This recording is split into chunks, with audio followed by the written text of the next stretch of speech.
Okay, सो 13th दिसंबर 2025, एक ही session आज था। सैटरडे था, ट्रेड करना नहीं चाहिए था but still I went for it. यहाँ पे as you can see upper resistance मैंने बनाया है रेड कैंडल के हाई पे, ठीक है। अगली कैंडल ग्रीन थी, बीच में स्पेस छोड़ी तो हमें ग्रीन में नहीं चले जाना है, रेड बन सकती है, जो कि रेड यहाँ पे बन गई। फिर ये कैंडल थी जो फॉर्म हो रही थी, और आज के दिन 4 कॉन्सेक्यूटिव लॉसेस हुए। तो मेरा जो एसएल है वो हिट हो गया। कैसे कैसे हुआ, क्या क्या हुआ, वो अभी हम लोग देखेंगे, ठीक है। बात है कि जब भी ऐसा हो, साइकोलॉजी संभाल के हमें रखनी है।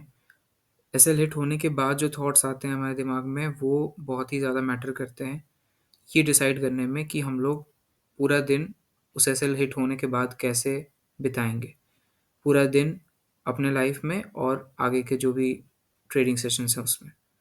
तो यहाँ पर ये ग्रीन बन रही थी, एज यू कैन सी इसका रिएक्शन नोटिस करना, और ये रिजेक्शन के साथ और नीचे क्लोज हुई है प्रॉपर। तो मैंने डाउन के लिए ट्रेड लिया, हल्का थोड़ा सा नीचे ही क्लोज हो गया, मतलब एग्जीक्यूशन मिस्टेक के अंदर काउंट होगा। बट इस कैंडल को ऊपर इतना जाना ही नहीं चाहिए था, ठीक है। लेकिन लेट्स सपोज कि खराब मार्केट है, वॉलेटाइल है चार्ट, एटसेट्रा एटसेट्रा, तो ऊपर जाने के बाद वो नीचे आराम से कन्वर्ट हो सकता था। अब ये प्रॉपर सेटअप है, यहाँ पे मेरी तरफ से कोई भी मिस्टेक नहीं हुई थी।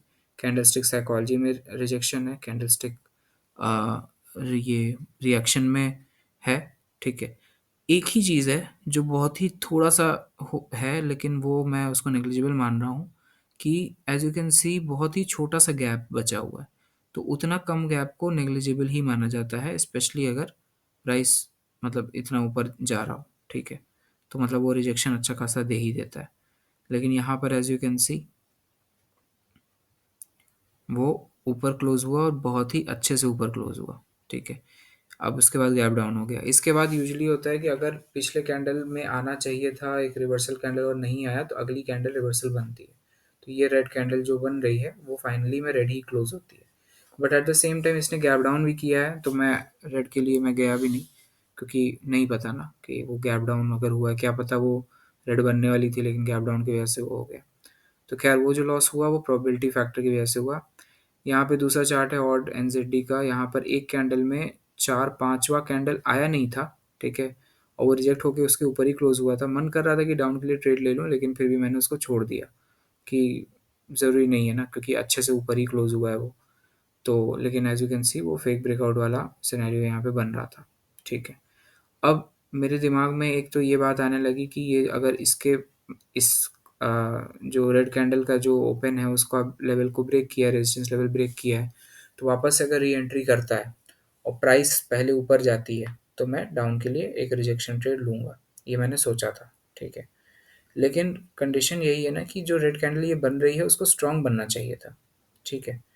इन this condition as you can see वो जो रेजिस्टेंस लाइन है उसके नीचे भी वो क्लोज हो जाता है। अभी मैं दिखाता हूँ, ठीक है। ये क्लोज हो गया, तो अब मैं वो चीज़ फॉलो नहीं कर सकता।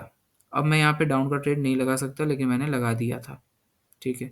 मैंने वही वाला लॉजिक यूज़ किया कि अरे अब वापस से री एंट्री हो गई है उसके अंदर और हम डाउन के लिए ले लेंगे, लेकिन नहीं।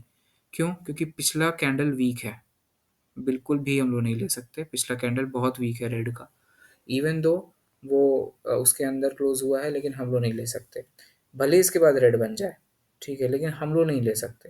तो ये जो ट्रेड है वो गलत था, ठीक। दूसरी बात ये कि ईएमए के ऊपर रखा गया है। अगर ईएमए को इंडिकेटर्स को मैं यूज़ नहीं करता हूँ, लेकिन अब चूंकि हम लोग लगा के रखे हुए हैं, तो उससे भी एक हेल्प मिल गई कि एक पिछला कैंडल वीक भी है, प्लस उसको ईएमए के लेवल्स के ऊपर रखा गया है।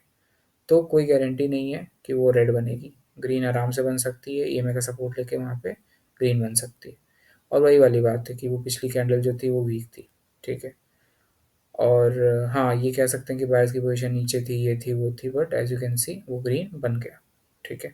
इसके बाद अगली कैंडल रेड बन गई थी, ये जो बन रही है, लेकिन वो वाला कैंडल ग्रीन बन गया। तो ऐसा भी हो सकता है कि वो ट्रेड सही हो लेकिन फेक ब्रेकआउट हो, लेकिन मेरे उसके हिसाब से सही नहीं था, मतलब मेरे जो सेट ऑफ रूल्स हैं, ठीक है।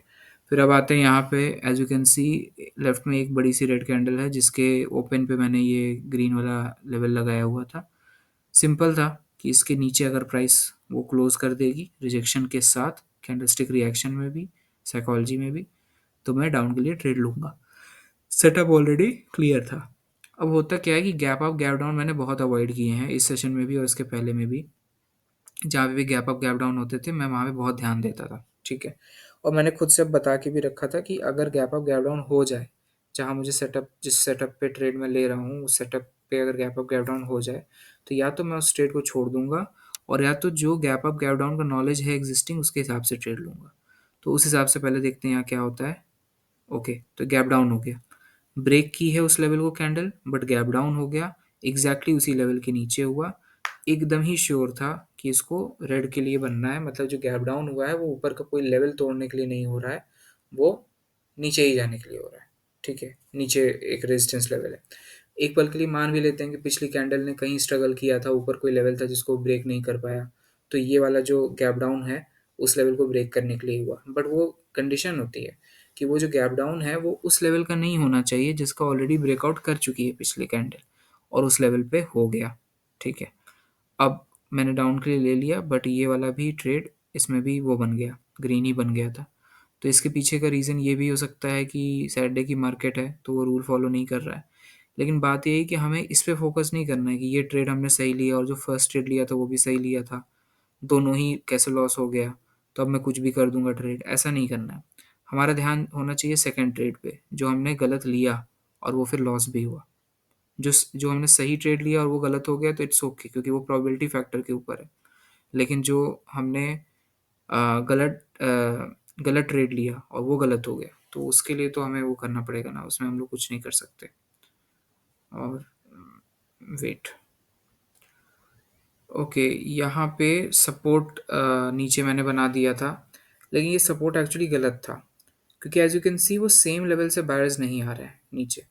मैं ऑलरेडी रेडी था कि अगर वहाँ पे आएगा तो मैं रिजेक्शन ट्रेड लूँगा, लेकिन बायर्स का ये लेवल है नहीं एक्चुअली। देखो, ये वाला जो रिजेक्शन ट्रेड के बेसिस पे जो मैं ट्रेड लिया हूँ वो तभी पॉसिबल होता है, मतलब रिजेक्शन पे तभी जाना होता है जब सेम एग्जैक्ट सेम लेवल से दो ग्रीन कैंडल्स विक छोड़ के आ रही हूँ। बट यहाँ पे as you can see exact same level से नहीं आ रही थी, तो यहाँ क्या करना था, हमें वेट करना था कि ये रेड कैंडल रिजेक्ट होके ऊपर क्लोज करे, और वही ये कैंडलस्टिक रिएक्शन और साइकोलॉजी को देखते हुए, और उसके बाद हमें रिवर्सल ट्रेड लेना था।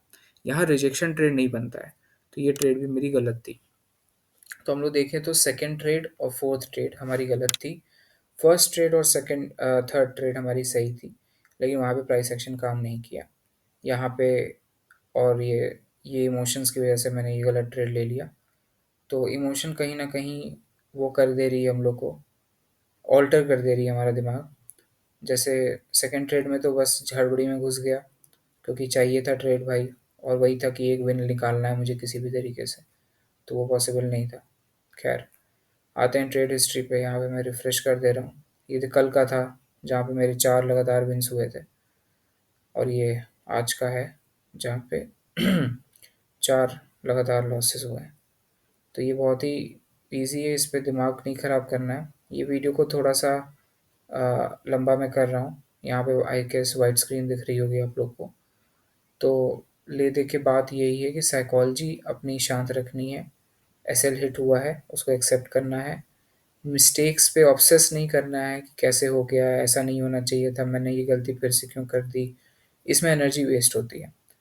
बस मिस्टेक को एनालाइज करना है कि वो क्यों हुई, कहाँ हुई, कैसे हुई, उसको कैसे आगे अवॉइड कर सकते हैं। फॉर एग्ज़ाम्पल मेरे केस में नॉलेज की कमी की वजह से नहीं हुई, मतलब जो सेकंड और फोर्थ ट्रेड था उन दोनों में मुझे पता था कि हाँ ये गलत है, टेक्निकल एनालिसिस के हिसाब से पता था, बट उसके बाद ही मैंने वो ट्रेड लिया। और ये गलती है, क्योंकि ये साइकोलॉजी वाली गलती है, इमोशंस हाई होने की वजह से जो भी गलती हुआ।